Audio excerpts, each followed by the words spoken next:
Hello Avengers, it's me, Svenny McG. Today we're going to be looking at this guy here, the InterAct HandyPak Color. Yeah, I'm having a pretty good time playing Spider-Man here, I guess. What if we could have better times all the time? That's where the HandyPak Color comes into place.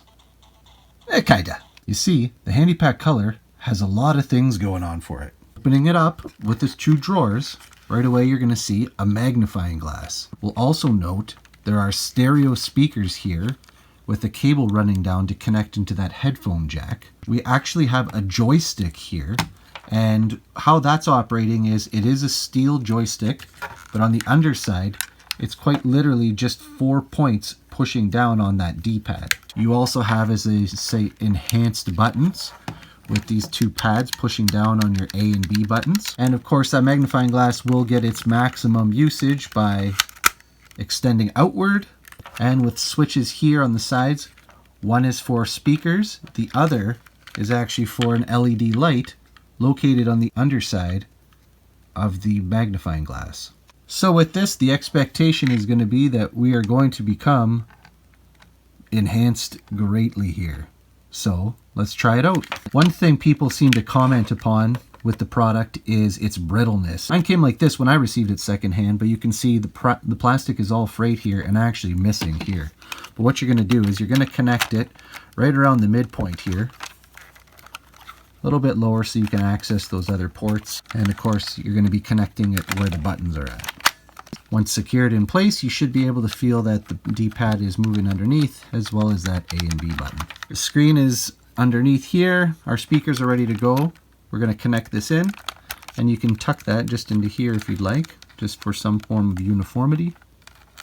Now, in order to power the LED lights, unlike the Nyko worm light, which runs right off of the extension port, shown that in another video, this actually is going to require 2 AA batteries.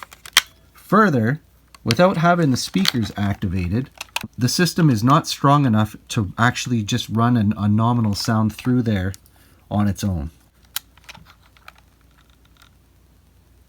No sound.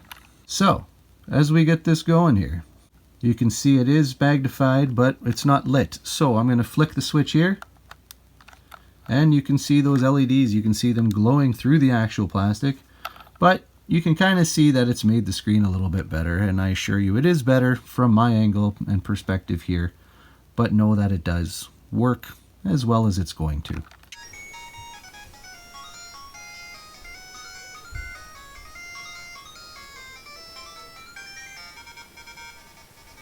Also, I'm going to activate the speakers here.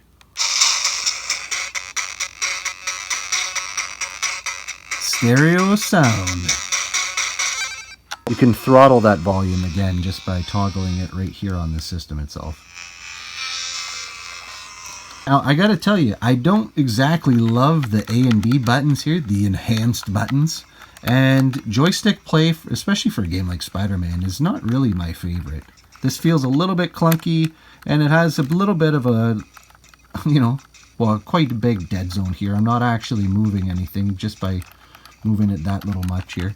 But might be better for some other game that requires it, perhaps like a shooter. You may not have the precision with that dead space, but at least you have a joystick if you want to manipulate and play. How about some alleyway?